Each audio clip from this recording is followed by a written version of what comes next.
Sziasztok gyerekek, jó reggelt! Még fél lábbal az ágyban vagyok, kicsit táskás a szemem, még le se fürödtem.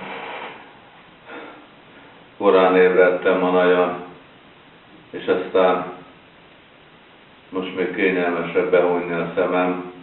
Na, de egy téma nem hagy nyugtom. Rámentem az internetre, és benéztem az Indexnek a politikai, vagy Politilit nevű fórumára, és ott érdeklődéssel vettem észre, hogy egy vallási téma is előkeveredett, vagy előkerült, valaki kitűzte, és végigolvastam, egy törvénytervezetről van szó, aminek értelmében 10 000 főben minimálnák az egyházaknak a létszámát, vagy hogy azt a törvényi követelményt, ami alapján ugye valamilyen szervezetet egyháznak ismernének el.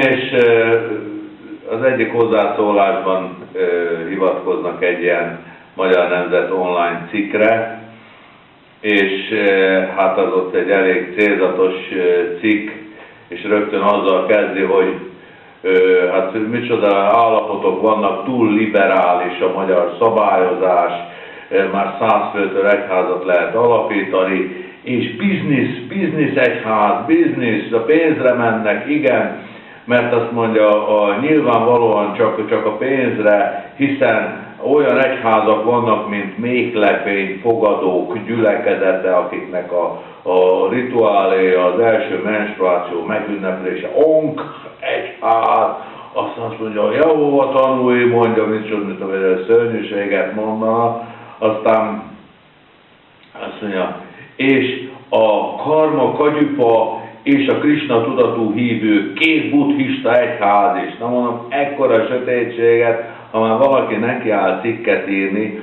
akkor ne nevezze a Krisna, ne sorolja a Krisna tudatú hívőket a buddhistákon.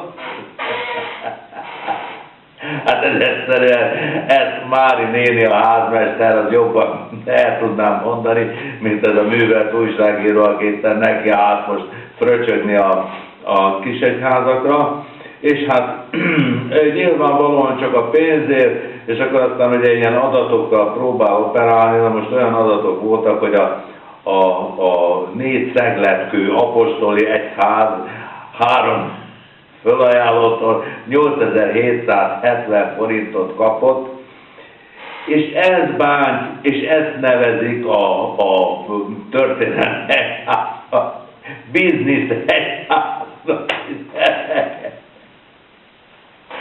Hát nagyon jó a népszerű mondás, hogy kiszólt a lyuk a gödörből. Bagoly mondja verédnek, hogy nagyfejű. Ha én nem biznisz egyház vagyok, akkor engem nem zavar a konkurencia.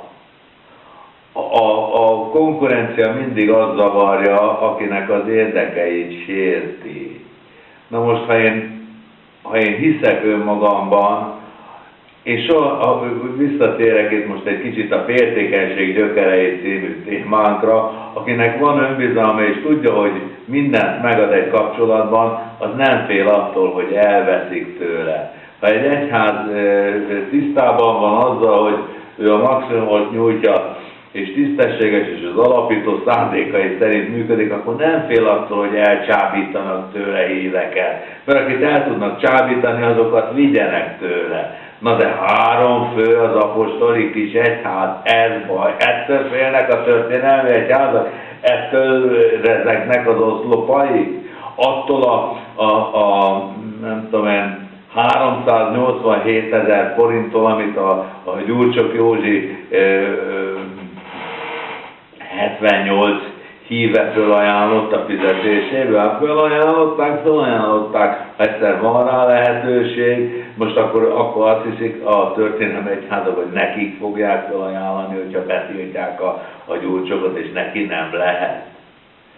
Szóval szánalmas, ez az egész nem más, mint marakodás a koncon, és ami a lényeg, elfeledkezünk arról, hogy Jézus 12 tanítvánnyal a kis létszámú szektaként kezdte, és mivé növekedett ki a kereszténység.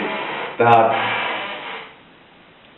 ha a kereszténység Jézus követője, akkor nem kell aggódni a konkurenciától, és nem kell attól félni, hogy elviszik tőle a híveket. Aki attól fél, hogy elhódítanak tőle bárkit, az a lelke mélyén kishitű, és nem bízik önmagában, mert tudja, hogy nem a maximumát adja.